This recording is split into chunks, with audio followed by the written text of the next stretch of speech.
Hello everyone, this is Waldorf, And Statler. and this is Battle Report 313, 313 Orcs and Goblins versus the Highborn Elves. at Alcohol Clean Huzzah Hobbies. That's true. This is game I decided to put together a tournament. Yes, your And social distancing tournament. Our social distancing tournament. So what we did is we signed up to see who was interested, and we decided, first we said we're going to play a game every 2 weeks. Fine. Each round of the tournament would last every 2 weeks. Then when it came down to it, only 8 people signed up. So we said, you know what? I said, you know what, and took a vote on it, and it was approved. Says, hey, let's just do this. Let's just everyone play everyone else. So round robin. And then you have a round robin tournament. So no one can say, yeah, you won, but you didn't have to beat me. It's our CGL championship, and this will kind of give us a true champion. Mm-hmm. Anyway, not really, but whatever. Because it's the list, the player, it's a couple things.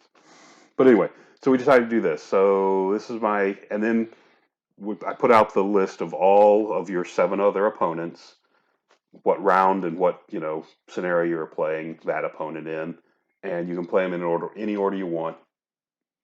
Just get your games done. We should do a video on the tournament and talk about tournaments during COVID. That's a good idea for another video. Yes. All right. Anyway, so moving on. So there you have that. A snippet of things to come. Yeah, there you go. Be prepared to ignore another video. Yeah. Moving on. What do we got? Is it going to move on or not? Come on. Quick. There we go. So for this list, for this tournament, this is my list. So I've got my Feral Orc Warlord on foot. General, paired weapons, light armor, essence of mithril, potion of swiftness, shady shankin, and the troll ale flask. Looks very familiar, except for the missing boar. Iron Orc Chief with a shield. He's got the Death Cheater and the Battle Standard Bearer. He is the Battle Standard Bearer. Okay. He doesn't have one. He has one. He's also keeps it in his pocket. And my Feral Orc Shaman on foot, paired weapons, magical heirloom, potion of strength, who's a master of shamanism. So back to this is my current obsession. 35 common orcs with spears and shield, full command and a green tide. 30 common orcs with shield and spear, full command and a green tide. 30 common Ed Bashers, shield and spear, full command, banner of the Relentless Company. 5 common orcs on boars to not round out the core, just because I liked them. And they have a shield amongst them. Just one. They have to pass it back and forth. That's why they're vulnerable to shooting. They're very agile using it, though. They toss it. It's always in the right spot. Apparently is. Yeah. A unit of 23 Iron Orcs, full command in the green tide. 2 units of 10 Nashers.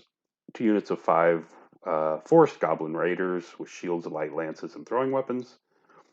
1 unit of 5 Common Goblin Raiders with shield, light lances, and bows. And 2 skewers. I thought you were going to switch out your cavalry. I was. Okay. And I didn't. All right. It was 10 points. I was having trouble scraping my 10. I wanted to hold on to my potion of strength. Yes, and time ran out. And I've kept, Mm-hmm. And I think I may have forgotten about it. Yeah. Let's go with the real reason. We won't mention that. Yeah. My opponent for the first game is High Elves, has a High Prince of General. He's on a griffin. He's got a shield, dragon forged armor, the Demon's Bane. He's got a lance. He's got the Nova Flare, the Diadem of Protection, and the Glittering Lacquer. So the guy ends up with a really good armor save. I think it was 2 up. Mm-hmm. Ends up with a 4 up Aegis save. He's a hard target. Oof, it's just scary as hell. Then the combo of the Griffin and the guy just puts out a lot of attacks. Mm-hmm. Next, he has a 500-point mage, who's his wizard master of pyromancy. He's got the Book of Melodies and the Obsidian Rock. Next, he has a commander who has a shield, longbow, which is the Elu's Heartwood. He is the BSB with double ether icons. He's got light armor, and he's the master of the Count Carnrig Tower. For troops, he's got 22 Sea Guard with a standard bearer, with just a standard bearer and a musician and a flaming standard. 20 Citizen Spears with a musician. 2 units of 5 Elaine Reavers with bows. 15 Flame Wardens with a standard bearer and a musician. 6 Knights of Rima with a musician. 3 Reapers and a Fire Phoenix. Yep, it's a nice list. Moving on, we have, these are spells, a lot of spells. One on the bottom left is a Scorching Salvo, Flaming Sword, Blaze, Pyroclastic. Yeah, and then of course the Karnreg Tower guy up top. So there you have that. And the scenario for this game was Frontline Clash, Hold the Ground, Map 10. Whoever organized this tournament did not pay attention to the maps and the secondaries. Just saying. That building there is actually located square in the center of the board, which really doesn't work for Hold the Ground. So we shifted it 6 inches to the left as a decision.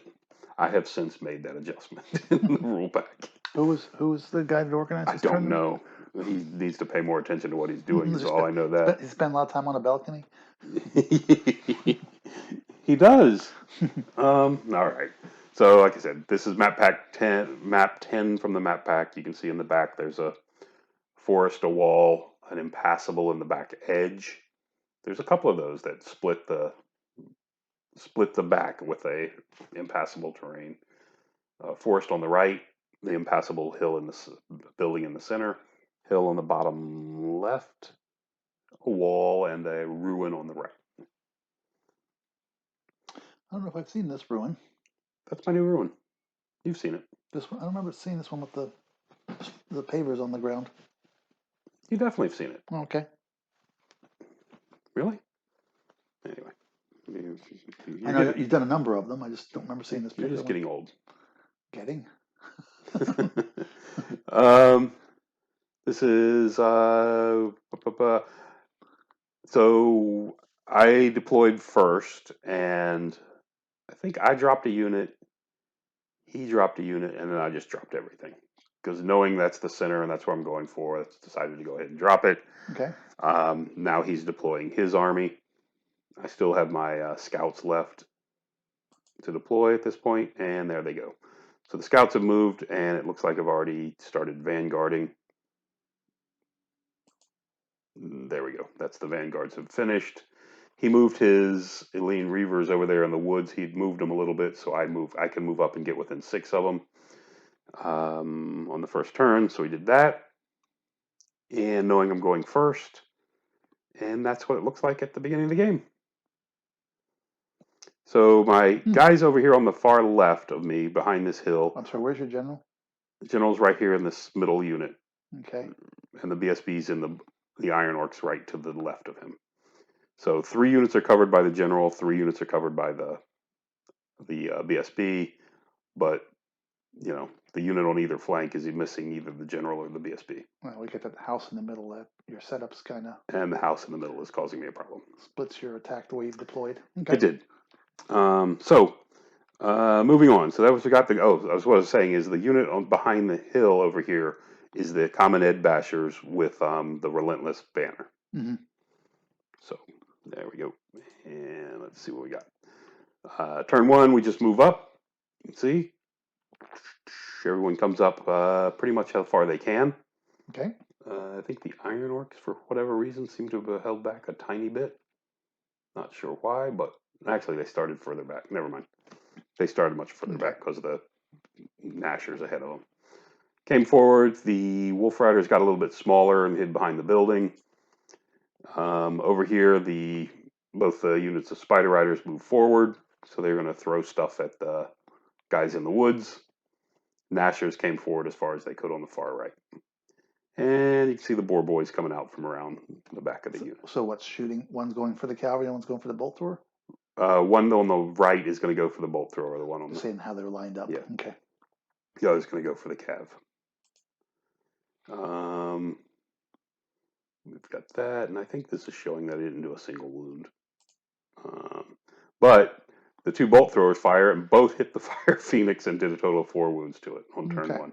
So I'll trade that for the hand weapons missing, the Mm-hmm. thrown weapons missing. So it has 1 wound left. So that hurts. And there we go. Moving to the bottom of turn 1. That's what it looks like. Yeah, I killed nobody in the woods. So his Fire Phoenix flies over, does his scorching, fly over attack, and Mm-hmm. kills a couple wolf spider riders, but they actually manage to make their panic check and stick around. The Elaine Reavers that were in the woods just backed up, stopped the spider riders from getting to the repeater bolt thrower. Right. Because he's hoping to get rid of the one with the attack and the other one you just block. Right. He was hoping to panic the one off Yeah. with the flyover. Yeah. So he whips off. This is this is the damage his scorching salvo did. Nice. Oh, yeah. He got off a scorching salvo. This is the damage. I just want to point out in particular the only 2 Nashers died. He only had 1 unit in range, Mm-hmm. but he only killed 2 Nashers. But he managed to kill 3 Iron Orcs Yeah. with their 3-up armor save. So anyway, that was just irritating. It's just whatever. Oops, did I go the wrong way? Did I go backwards? No, yeah. This is after this. So then he proceeded to shoot off both units of spiders. Yeah, because he's playing a gun line, so. He's got a lot of shooting over there. Mhm. Shot off both units of spiders. But that was pretty much it. Mm-hmm. He did shoot off a boar rider in the back as well. Managed to pick one of those guys off. I don't even recall what. That was the scorching salvo, I believe. But he chose not to advance on the wall. But he chose not to go to the well. He was too far. I was too far back to do anything about it anyway. So my turn 2. I came forward again. The Iron Orcs didn't come forward as far. They reformed to 5 wide because I was looking ahead and seeing I was going to have space issues. Mm-hmm. So they went to 5 wide and advanced 4. The Nashers on the left went far forward. The Ed Bashers on the hill came forward a bit, but stayed on the hill for the rerollable charge. Mm-hmm. Looking at those Dragon Princes over on the left. That is his Dragon Princes on the left. Okay. On the far left. The guys in the field are the more Elaine Reavers.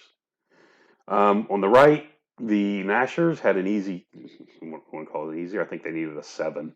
Okay. An easy charge into the Flame Phoenix.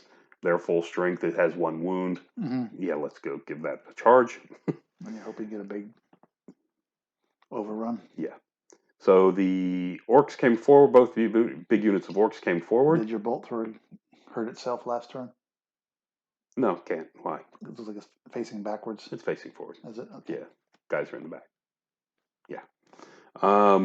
Both units of Orcs came forward on the right of the building. The unit in the center came forward just a bit more, about a 1/2 inch, 3/4 of an inch, just to cover the flank of the one on the right from getting flanked by the stupid Griffin. Because that would be awful. Because he could hit me in the front with the... So his units, by the way, the one on the right are those 15 Flame Wardens. Mm-hmm. The guys in the center are the Sea Guard, and the one on the left are the just 20 Spearmen. Okay. Just to know what they are at that point. Yep. So the Nashers go in. They go at the same speed as the Phoenix. It only kills 3. They put the final wound on it and overrun into these guys. Lane Reavers, which is going to be good. It means I kill them on my turn. Yep, makes you happy. I did get off the big chilling howl on my turn.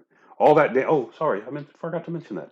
All that damage he did with the Scorching Salvo was with the -1 to wound. Oh.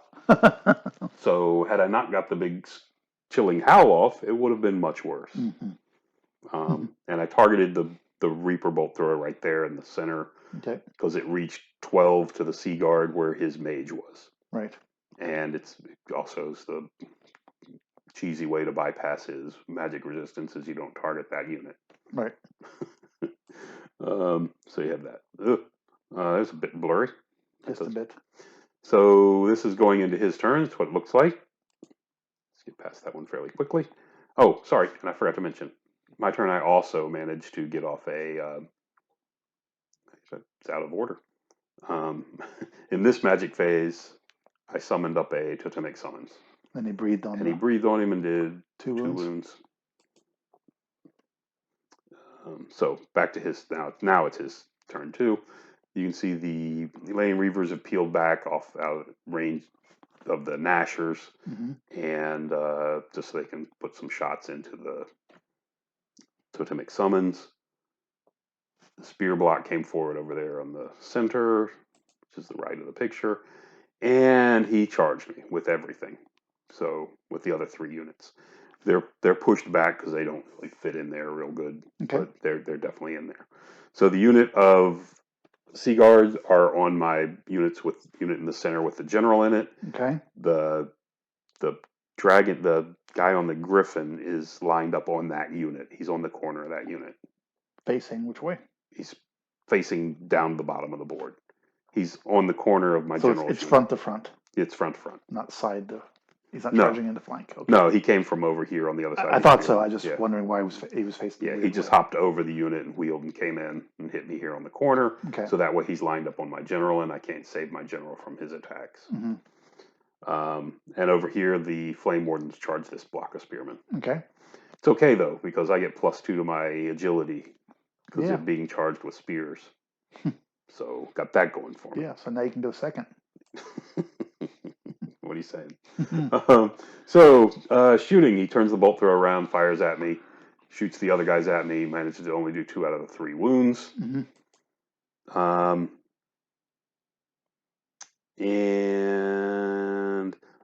Shooting over here, he picks off 1 more Boar Rider. They're within 12 of the general, but they can't roll their 9, so they panic and where's your BSB? Head back on the other side of the building. Spells, he gets off the Waken the Beast on the Sea Guard, so now they're strength 4. Ah, okay. And I think that's it. Is 7 wide? 1, 2, 3, 4, 5. Looks or like 8. 7. 4, 5, 6, 9. Looks like it might be 8. It's definitely 8. Yeah. All right. So anyway, so you got that going for him. He does a lot of damage to me. Well, not a lot. This was a complete fluff fest. Okay. His big guy, his general on the Griffin, came in, smacked me, took all his attacks and his stomp to kill my general. Okay. But he did. I was able to get my general's attacks. Didn't manage to do anything back to him. Okay. Which is unfortunate. He only killed, I think, 3 other orcs after that. It was like I said, it was a complete fluff. I fought back, and again, I killed like 4 elves, maybe 5. I had the option to put up to 8 attacks on his mage. I elected to only do 6, and I only did 2 wounds. Actually, I did 3, but he melodies 1 and saved 1 of them. Okay. But that was his turn, so I do have 1 more round of attacks before he will go and get to cast a spell again. Over on the right, the Flame Wardens haven't fought yet, I don't think, at this point. Yeah, there they go. Now they fought, and they've killed about 5 orcs, and I think I killed 4 Flame Wardens. Okay. So, a lot of he killed fluffiness. But he did kill your general. He did kill he put everything he had into my general and killed him, which is unfortunate for me. And over on the far right, the Nashers, of course, took a wound, or 2 to 1. Took 1, and because they go before the horses, but not before the riders, they only took 1 wound, and they just are ready to go at the bolt thrower. Okay, didn't reform. I wanted to be able to go forward, wheel 90, and hit it, and then head back into the table. Oh, okay. Is what my idea there was. Might have been better served just to pivot completely around and go at the one in the center and get to the center quicker. I don't know. So that's what it looks like going into my turn 3. Okay. Well, there we go. That jumped a long way. So my turn 3. This is a long charge. I called the War Cry. Okay. The Nashers needed a 10 to get to this unit, but I did the War Cry, so now they need a 9. The Black Orcs declared a charge on this. The Iron Orcs declared a charge on the spear block with I think they needed might have been an 8. Okay. something there. Well, on Swift Stride, of course. And I think those were the only two charges I was able to declare. The Nashers made it all the way in, ate the guys, and then turned around to face back into the table. Okay. The Totemic Summons on his random movement charged into the bolt thrower, killed it, overran Into the flank of the cavalry. Now, I was worried on this turn, so I moved. Of course, you have to move before combat. Mm-hmm. So the Totemic Summons only had one wound left. He hits the crew of the bolt thrower go first. They hit me on 2s. Right. And if he rolls a single 6, I die. Right. And I can't hit this unit and pin it. Right. So because of that, I move this up cautious. Move the unit of Ed Bashers up cautiously. So because I didn't want the Dragon Princes in my flank. Because your Spider Riders got flamed off, so you couldn't use Correct. Had I known, of course, and so did the Wolf Rider. He wiped all 3 of my chaff units off in the first turn, except for the Nashers, of course. Mm-hmm. Had he had a second wound on him left on the Totemic Summons, then I would feel fairly confident that he's not going to die to the bolt thrower, and I could have just moved this unit off to the right.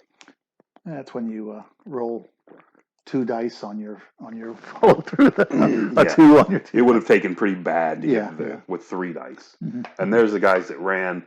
I think they went 11 and just came just short of being off the table edge. So he ran away with this. Because the Black Orcs charged him. They didn't have anyone to redirect into. And his mage is with his mage is with the spearman there in the center. The Sea Guard. The Sea Guard. Yeah, okay. So the Iron Orcs failed their charge and they went forward like 3. You can see the Nashers over here on the right have killed the bolt thrower and overran. Right. Lining up on the next one. Mm-hmm. And that's that. We go through another round of combat. He just completely murders me badly this time. Mm-hmm. I did manage to put the extra wound on his mage and kill him. Okay. So his big pyromancy wizard is dead. He overran. He chased me. The Sea Guard in my turn, I managed to get off, break the spirit on the unit of Sea Guard. So the unit of Sea Guard, after I fled, tested to restrain. They made it, and they did not chart. They did not chase me. Okay. Looking back at it, his guy was angled, and he shouldn't have been. He probably should have missed that unit. Don't know. I would have to go back and really do close examination, but it's fine. It's what happened. So the Griffin overrunning into my unit. He failed to catch my orcs fleeing though. Okay. So got that going for us. I assume that was just all about him having that nasty character in that fight. It is. Yeah. The nasty character just crushed stuff. Because he still had, Anyway, I think I declared no, I didn't even bother to declare a challenge. Oh, sorry, I did declare a challenge. I declared a challenge to hope, to maybe draw him in if he was going to, but he didn't. He accepted with his 1 wound mage, and my champion managed to kill him. Okay. That's what's going on there. So he's magicless now. So, no, he's still got the Karnreg Tower guy in that same unit. Oh, it's okay. The BSB Karnreg Tower guy. Oh, yes. He still got him. And that's where that's going to end. My boar boys did rally, turn back around, as you can see. Down there in the bottom right. And we're going to go into his turn 3, I believe. That was your turn? Oh, that was my turn. Yeah, bad enough. Yeah. So his turn 3, his Sea Guard just kind of walked backwards a bit, staying within 6 of the token. He won the token on the end of turn 2 because I had broke and ran from him. Okay. The Flame Wardens beat my orcs and ran them down. And overran and ended up right there. He took a bit of damage. He's down to like 8 of them now, 7 or 8. His spear block in the back did rally as well. And he moved the. This is a weird picture. This is the wrong picture for this time because we've skipped ahead to my turn. The last thing he did was he moved his Dragon Princes even further off to the left What happened? and potioned. Did you kill any with your totemic, or did he kill you? Oh, he just killed me. Okay. Yeah, I didn't do anything. He actually killed me outright with the rider, strength 4 rider. Okay. So then he moved off shifted off to the left. Actually, he just stayed right there. Actually, now that I think about it. So back to my turn. The only reason I showed this is it's 10.1 inches. I rolled a 10 for the charge. I elected to charge him this time because I had to get them off. They were just going to sit there on my flank all day. So I decided to charge them. If I charge them and if I get there, I win the fight, in my opinion, easily. I turn back and I'm set to get back into the center of the board with my March banner. Okay. Is what I was looking at. It's a 10.1 to get to him. I rolled a 10. So from the picture, it looks like if you would have moved the ruler sideways, it would have been within 10. Yeah, which is that's where we happen to have left it. Nashers in the back came back out to where you see them, staying out of the park. The Iron Orcs walked around the building. They couldn't see. He stayed out of my arc last turn. After my failed charge, he just came up where he stayed out of my arc. Okay. So the only thing I could do this turn was come back around the corner where I can easily see him. And over here, the Boar Boys failed their march test and had to but they still had the movement to reform. Get out of this line of sight. I'm sorry, to wheel and get around them. And you charge. So no one's charging. Bolt thrower with your Nashers. And my Nashers come into his bolt thrower. They smashed it and overran to where you see him. And that's it. Now it's back to his turn. And back to his turn, the Dragon Princes, he charged nobody this turn. Right. The Dragon Princes marched past me. Yep. Leaving me just kind of hung out there. Yep. Spear Block came back, starts back into the game, getting back into the fight. Seaguard pretty much stayed where they were. And the Flame Wardens, you can see the Flame Wardens turn to kind of deal with the Boar Boys. Yeah. And his big guy on his big griffin just sat in front of the Nashers to stop them from going anywhere. Okay. Because they can't charge him. He goes first and he just destroys them all. Yeah. Maybe. Maybe. I guess he could roll all ones, couldn't he? Yeah, there's only 6 of them still. And I think he's got 10 attacks and a stomp. Anyway. So my turn 5. That's what it looks like going into my turn 5. So my turn 5, the Iron Orcs come into the front of the Sea Guard. The two Boar Boys that were on the right hand side of the Flame Wardens could see the unit of Sea Guard and just whipped around and moved forward, turned and hit them in the rear and close the door. Yeah, and close the door. Now that they're not facing me, the Ed Bashers on the left pop their Relentless March banner and come 15 towards the center. And the Nashers have just shifted 2 inches towards the top of the 2.5, I guess, towards the top, since they don't have musicians or anything. They can't do anything reforming. So they just shifted up there. There's a better picture. Why do I have the other one? So there we have that. In the fight, he has 1, 2, 3, 4. I'm 50. He's got 4 attacks on my Boar Riders. And his 4 attacks with Spearmen, they are strength 4, because he's got Awaken the Beast on him again. But 4 strength 4 Elven Spearmen managed to take down both my Boar Riders, which would have been very helpful because it would have helped me with the objective. Because where they were, no one would have been able to charge them. But whatever. So he kills like 6 Iron Orcs. We just crushed a ton of guys and broke the unit and overran.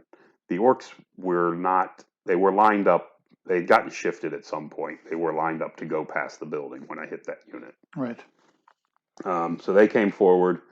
I needed like an 8 and got a 7 to get out of the arc of the Griffin. So it didn't quite make it. Or I needed to take 2 more casualties in that fight. One of the 2 would have been fine. Neither happened, so that's where we go. And that's going into the bottom of turn 5. Bottom of turn 5, the spear block charges me in the rear. The griffin pivots and hits me. And the dragon princes just continue around. This gives them an easy 18-inch move if they have to go for the token, but Sure. on turn 6, but it's not happening. Flame Wardens charge me in the flank with the Nashers. What that looks like. And the bolt throwers had fired a couple times at the guy. One of them actually hit the guy on the Griffin, but he made his 4-up Aegis save. In the ensuing fight, I think the guy by himself killed 6 or 7 Iron Orcs. I think that was about it for the Iron Orcs because he has no magic any longer. Right. The Spearmen didn't do anything to him, but they did break and flee. And the BSB is dead, despite him standing there by himself. Okay. Refusing to die. We rallied on turn 6. We rallied. He charged me, and then on turn 6. He rallied. The what you would call it? The head bashers came forward. He double charged my Iron Orcs, and his Flame Wardens walked up to where you see him. Just because it's bottom of turn 6, they wanted to be close to the objective for the final picture. For photo phase. Yes, for the photo phase following turn 6. This time they did finish off my. Actually, the Griffin Rider killed every one of my Iron Orcs. So that guy just rolled through me. It's pretty ugly. And that's where you have that. I guess I could have gone hand weapon and shield, and he could have hit me on 3s instead of 2s. Anyway, didn't make a difference. So that's what is left in this game. Other than that's what they did. On the final turn, the Dragon Princes went down and killed a bolt thrower. Oh, okay. Just because they could.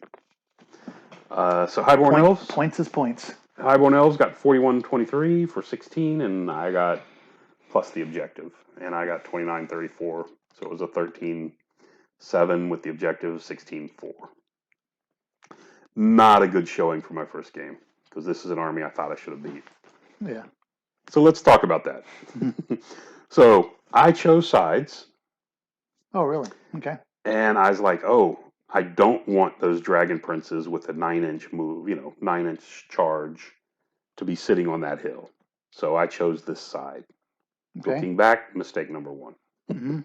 Because if I choose his side, I can deploy heavy on the right-hand side of the table without the ruin or anything blocking me and be in much better shape. Anyway, mistake number 1. Mistake number 2. Off on the left, you see the head bashers, the common orc head bashers. They have the banner of the last command. I mean, the Relentless Company, 15-inch move. So my thinking here was turn 1 or 2. And you remember, I deployed first. Turn 1 or 2, they take that big 15-inch and come and do a big, left hook, and come forward and hook over to the right to the center of the board, behind the building. On his side of the building. Just a big loop around is what I was looking at for them. But I did this before he deployed, so he's easily got chaff to throw in front of me. Yeah, and putting those knights over there makes it. And putting the knights over there as well. Now, I will say, let's see, do I have a picture of this? I might come back to this or not. We'll see. Oh, then this was dumb. The next move. And this is one of those things you can't do anything about if you're just not a smart player. There, can I get back to it? No, it's not going to let me, is it? Come on, get off that. Oh, well. There we go. All right. So I have to stay 6 inches away from him because of the, whatever you call it, the Vanguard. He's Vanguarded. He Vanguarded first. So all I have to do is stay 6 inches away from him. So it's, great, I can get this close to him. Great. Not thinking that I want to march next turn. So I put them both up here within 8 inches, knowing I'm going to have to make march tests with leadership 6 guys. Yeah. Anyway, really didn't change anything. And actually probably helped me a little bit because the unit on the left, he flew over and left his Fire Phoenix hanging out there. I actually thought he might just bring the Fire Phoenix back and try to heal him up. But anyway, so this was just something I haven't played long enough. The Fire Phoenix still has that token, doesn't it? What's that? Where you have to have the character on it. No, he had a chance to come back. Yeah, It's okay. a better chance if he has the Yeah. the guy on it. I think it's only a 1 on a 6 to come back. Or, Yeah, I think it's a roll of 6. but I think it's a 4 up if you put a character or something to that effect. Yeah, yeah. Might even be better. But anyway, he did roll and he did not come Okay. back. So anyway, so that was dumb. And over here on turn one, I narrowed down to 5 and moved forward 4. Mm-hmm. Oh, sorry, turn 2. I narrowed down to 5 and moved forward 4. I should have stayed at 6 and moved forward 8 because that would have given me enough to pivot and see over there on the right-hand side on the next turn. You know, knowing he was coming forward. Yeah, I suppose. Anyway, that's just Mm-hmm. another thing I thought was not thing. The other thing I did that I should have done at some point is, let's see if there's one more picture. So yeah, I wasn't real thrilled with my performance in this game. Yeah, that's the blank. So the other option is the BSB's in this Iron Orc unit. Yeah. On this turn, even if the Iron Orcs only came to here, and then I should have done the Nashers could have moved in a different direction or something, but the Ed Bashers should have gone ahead and popped their banner and ended up right about where the Nashers are, facing to the right. Mm-hmm. Just give the Dragon Prince as my flank. He charges me in the flank. He does a lot of damage. I'm steadfast. He's not going to break my steadfast. So I've got a rerollable. It's only a rerollable 7, but it's a rerollable 7. Turn and face him on a rerollable 7 and finish him, and now I'm free. Knowing what I should have figured out, that they weren't going to get into this fight, I needed to take that chance, I thought. Yeah. Well, to me, your only big thing is how you deployed. And the deployment was just terrible. Like I said, you split your army so he could mass on half of it and correct. And kill your general and your mage and yes. And then having your character on the ends of the units when you got a big Gribbly flying around. Yeah, it's a bad thing. You gotta. I should have paid more attention to that as well. To me, those are the only two things. I mean, I'm not as good a player as you, of course, but it's easy for me to say. Yeah. Anyway, because I think everything else you did was kind of reason. I mean, you got too close on the Vanguard, but those are reasonable decisions to make. Yeah. Anyway, either that or on the very first turn, I definitely misplayed even after it was deployed wrong. I misplayed the unit on the right. Yeah. On the first turn, I should have forgot about the hill, and even on the first turn, I could have done a 15-inch forward move. If I would have figured out they weren't going to get into this fight, and at least that way they're on that left side dealing with the. Oh yeah, I mean you need something. You should have been at least as far forward as your two other units. Right. So, anyway, no question about that. Had they been a hair further, they would have managed the charge they on that one round. Yeah, yeah. So, at least if you were both lined up on the building, and if he doesn't break you, you can intervene. Right. So, anyway. That was it. So 16-4 loss on my first game. Not great. I've got 6 more to recover from. Yep, 1 down, 6 more to go. Thanks for listening. Till next time.